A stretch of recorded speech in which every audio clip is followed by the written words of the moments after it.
My name is Dr. James Park, and I'm the Director of Trauma Services at University of Michigan Hospital in Ann Arbor.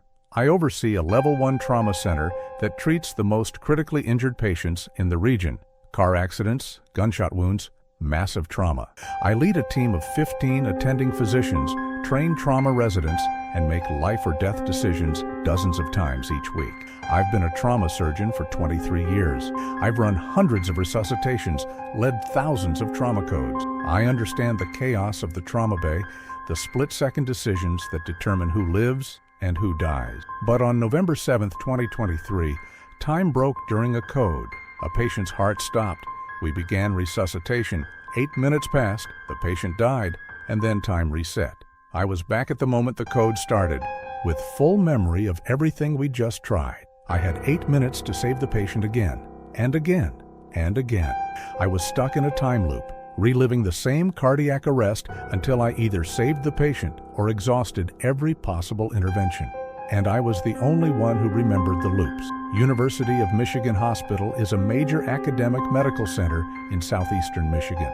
Our trauma center is one of the busiest in the state.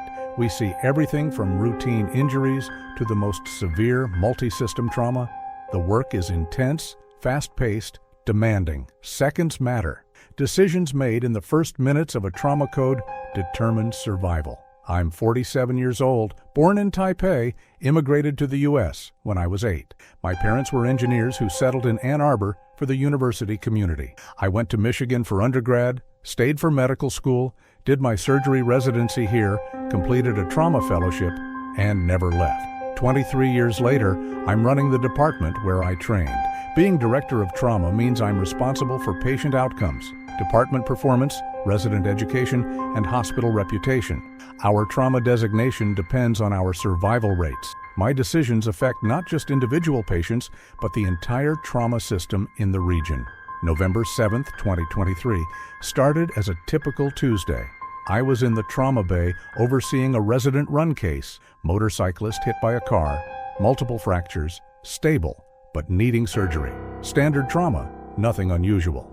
At 2:17 p.m., the trauma pager went off. Level 1 trauma, ETA 3 minutes. Male, 34, construction accident, fell 3 stories.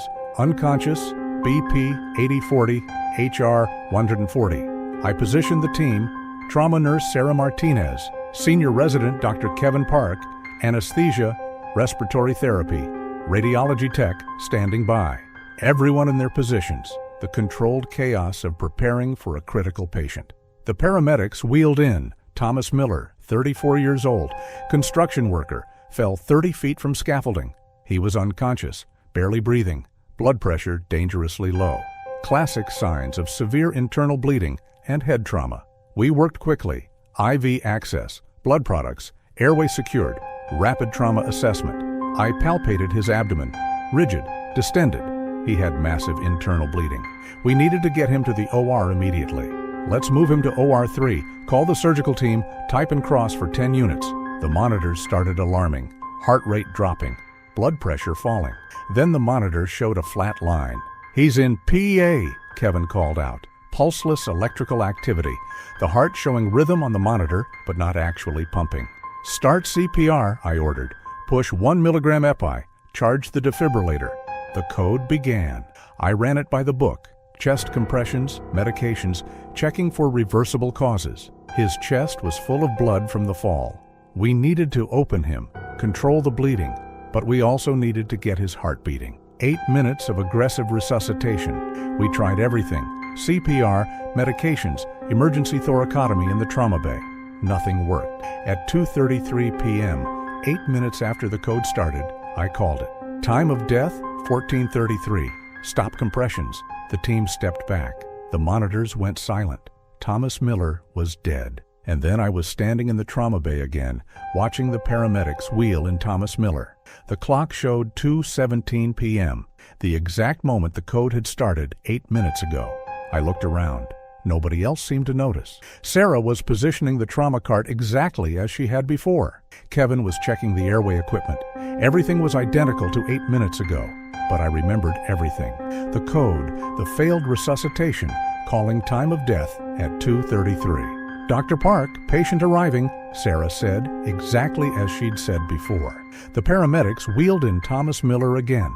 Same injuries, same vital signs, same unconscious patient. I knew what was about to happen. In 8 minutes, his heart would stop. We'd code him. He'd die, unless I changed something. "Get the massive transfusion protocol started now," I said urgently. "Don't wait. Kevin, get him intubated immediately. Sarah, call the OR. Tell them we need emergency thoracotomy suite ready. We're moving in 3 minutes, not 8. The team looked surprised but moved quickly. We were working faster than usual, more aggressively, anticipating problems before they became critical. At 2:25, exactly when he'd coded in the previous loop, his heart rate started dropping. But this time we'd already pushed blood products, established better blood pressure, prepared for deterioration. "He's bradying down," Kevin said. "Heart rate 40. Push atropine, continue fluids," I said. I knew what was coming. In the previous timeline, this had progressed to full cardiac arrest, but we were ahead of it this time. The atropine worked. Heart rate stabilized at 60. Blood pressure held at 90/50. Not good, but better than before. We rushed him to the OR at 2:27. In the previous timeline, we'd still been in the trauma bay when he coded. The OR team was ready. Thoracotomy, opening his chest to control bleeding. Massive transfusion ongoing. The anesthesiologist maintaining his blood pressure with medications and fluids. At 2:33, exactly when I'd called time of death in the first loop, his heart stopped again in the OR. But this time, the cardiac surgeon was right there, hands already in his chest cavity. "V-fib," the anesthesiologist called. "Internal paddles, 20 joules," the cardiac surgeon said, placing paddles directly on Thomas's heart. Shock delivered. The heart jumped, then resumed beating. Thomas Miller survived, taken to ICU at 3:47 p.m. Critical, but alive. I stood in the OR hallway, processing what had just happened. I'd lived the same trauma code twice, watched the same patient die once, then saved him the second time using knowledge from the failed attempt. Had I imagined it? Some kind of déjà vu? Stress-induced hallucination? On November 9th, 2 days later, it happened again. Patient, Maria Santos, 28. Car accident, multiple trauma. She arrived stable, but deteriorating. At 4:52 p.m., she crashed. Sudden cardiac arrest, massive pulmonary embolism from a blood clot. We coded her. 8 minutes of resuscitation. She died at 5 p.m. Time reset. I was back at 4:52 p.m., watching Maria Santos crash again. The team started the same code, didn't know they'd already failed. But I knew I'd watched this exact resuscitation fail. I knew we'd give the wrong medications first, waste time on interventions that wouldn't work. "Stop," I said. "She has a massive PE. Kevin, get the ultrasound, confirm the clot. Sarah, call interventional radiology now. Tell them we need emergency catheter-directed thrombolysis. Don't wait for the CT." In the first loop, we'd wasted 5 minutes treating it as a generic cardiac arrest.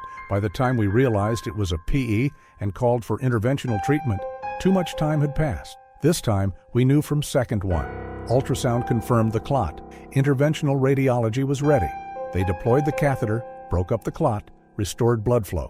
Maria Santos survived. The pattern became clear. When a patient coded in the trauma bay, time would loop, giving me 8 minutes to try again with full memory of the previous attempt. If I succeeded in saving them, time moved forward. If I failed, the loop reset, and I tried again. Over the next month, I experienced 15 time loop codes. Some patients I saved on the second attempt. Others took 5 or 6 loops before I found the right intervention sequence. The longest was 12 loops. A 19-year-old kid, motorcycle accident, massive head trauma, and internal bleeding. I watched him die 12 different ways, tried every possible combination of interventions, surgical approaches, medication sequence. On the 13th loop, I finally got the timing right. Thoracotomy at minute 3, not minute 5. Emergency craniotomy simultaneously, not sequentially. He survived. The loops were exhausting. A single 8-minute code that should take 1 attempt was taking me subjectively hours or days as I looped through failures. I'd emerged from a code that the team experienced once, but I'd experienced 10 or 15 times. I'd watched the same patient die over and over, trying desperately to find the sequence that would save them. My success rate became impossible. Trauma codes that should have 20–30% survival were running at 85% under my direct management. Other attendings started noticing. "Bob, how are you making these calls?" Dr. Jennifer Wu asked after I'd saved a patient everyone thought was unsavable. "You ordered the thoracotomy before we even confirmed the bleeding source. You called for interventional radiology while we were still doing the primary survey. How did you know?" "Experience," I said. 23 years of trauma. You develop instincts. But it wasn't instinct. It was memory. Memory of watching these exact patients die, learning from those failures, perfecting the resuscitation through repetition. On December 3rd, I experienced a loop that broke me. Patient, Daniel Foster, 6 years old, hit by a car. Multiple trauma, internal bleeding, head injury. He coded at 3:17 p.m. Loop 1, standard resuscitation, died at 3:25. Loop 2, aggressive early transfusion, died at 3:25. Loop 3, emergency surgery approach, died at 3:25. I tried everything, every medication sequence, every surgical intervention, every possible timing. 15 loops, 15 different approaches, 15 times watching a 6-year-old boy die in my trauma bay. On loop 16, I realized something terrible. Some patients can't be saved. The injuries are too severe, the damage too extensive. No amount of perfect technique or medical knowledge can overcome certain trauma. But the loops didn't stop just because I realized it was hopeless. They kept resetting, forcing me to try again, to watch Daniel die again, to experience the failure again. Loop 20, I tried a procedure that I knew wouldn't work just to try something new. Loop 25, I was running out of ideas. Loop 30, I was just going through motions knowing it wouldn't matter. At loop 34, Daniel Foster died and time finally moved forward. 34 attempts to save him, 34 failures, hours of subjective time watching a child die over and over. I called time of death at 3:25 p.m., just as I had 33 times before. The team stepped back, exhausted from their one attempt. I stood there, carrying the weight of 34. "You did everything you could," Sarah said, putting a hand on my shoulder. I'd done everything I could 34 times. It wasn't enough. After that code, I took a week off. I told the hospital I was sick. Really? I was broken. The loops had shown me something I didn't want to know. Even with infinite attempts, even with perfect knowledge, some patients die. And having to try 34 times before time would let me move on felt like torture. On December 10th, I returned to work. I'd decided I needed to understand what was happening to me. I started documenting the loops, how many attempts, what interventions I tried, what finally worked or didn't work. The data was disturbing. Average loops per code, 6.8, shortest successful save. 2 loops, longest successful save. 13 loops, unsavable patients. 3 out of 18, Daniel Foster and 2 others. Total subjective time in loops, approximately 47 hours. Actual time elapsed, 2.4 hours. I'd lived almost 2 full days inside time loops that had taken less than 3 hours of real time. I was aging faster than everyone around me, at least mentally. On December 15th, Dr. Michael Anderson, the Chief of Staff, called me to his office. "James, we need to discuss your recent performance metrics. Your trauma survival rates are statistically impossible. You're running at 87% survival on codes that average 32% nationally. The Quality Committee is asking questions." "I'm doing good work. Isn't that what matters?" "Of course, but they want to understand how. Are you taking different patients? Selecting cases? Because the data suggests you're somehow knowing how codes will play out before they happen." "I'm not selecting cases. I treat every trauma that comes through those doors." "Then explain the success rate. Explain how you're making perfect clinical decisions in chaotic resuscitations where even experienced trauma surgeons get it wrong 70% of the time." I couldn't tell him the truth. I couldn't explain that I was experiencing codes multiple times, learning from failures he couldn't see, perfecting resuscitations through temporal repetition. "I'm doing my job, Mike. If that's a problem, I don't know what to tell you. It's not a problem. It's an anomaly, and anomalies get investigated." On December 18th, I was informed that a peer review committee would be observing my trauma codes to document best practices for the department. In reality, they were investigating whether I was doing something improper. That same day, a massive trauma came in.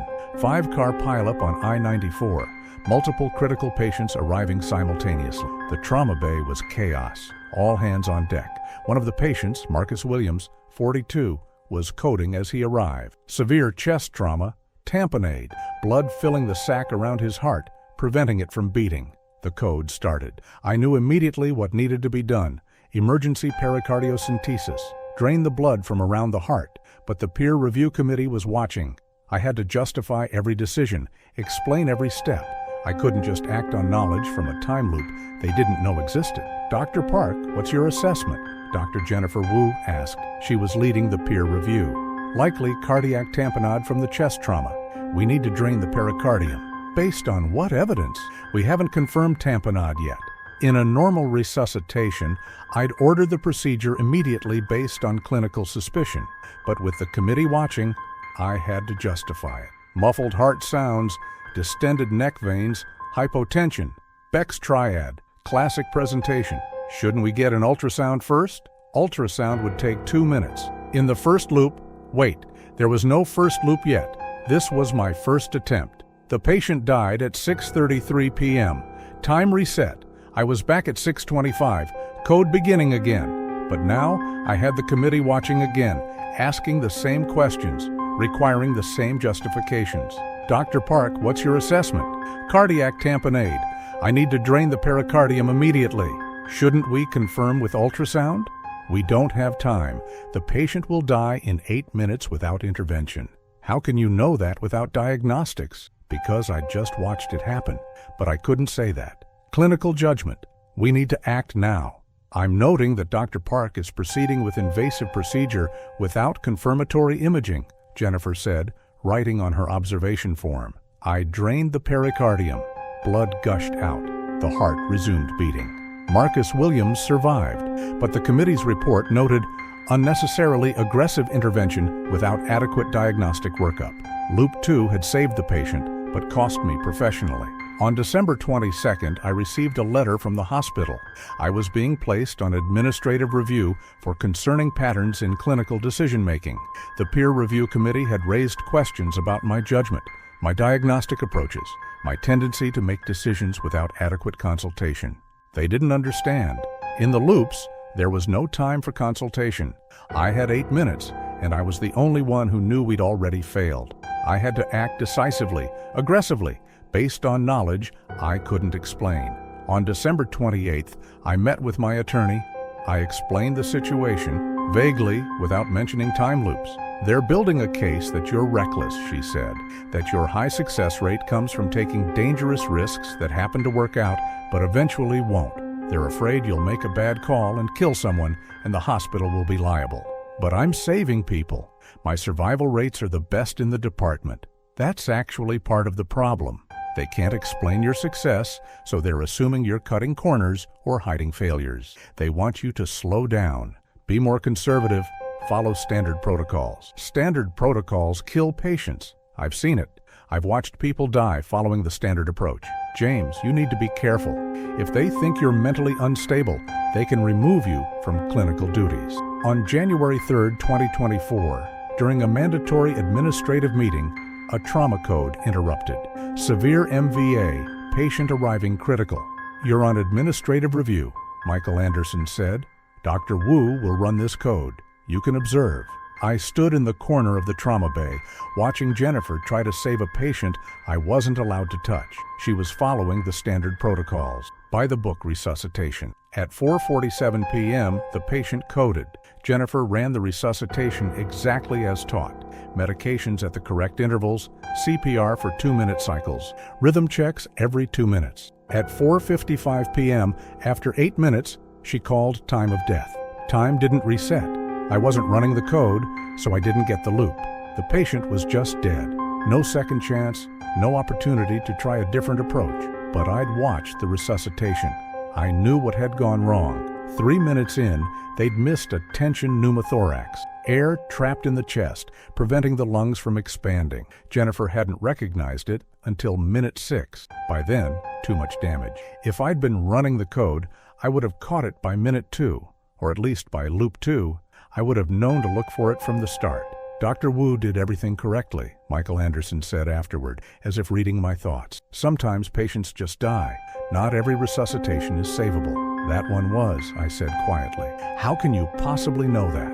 Because I developed an ability to see what needed to be done. Because I'd been given the gift, or curse, of temporal loops that let me perfect resuscitations.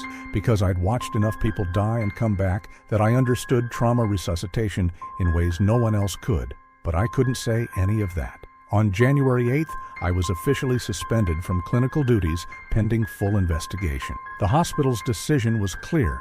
Until they understood how I was making decisions, I was too much of a liability to let me continue practicing. I spent 2 weeks in limbo. The department ran without me. Trauma codes happened without me there. Patients died that I might have saved if I'd been allowed in the trauma bay. On January 22nd, I received the investigation results. The committee had concluded that I was demonstrating concerning patterns of clinical judgment inconsistent with standard trauma protocols, and that my statistical anomalies in patient outcomes suggest either unreported conflicts of interest or concerning mental health factors. I was offered a choice: accept a transfer to a non-clinical administrative role, or resign with a neutral reference.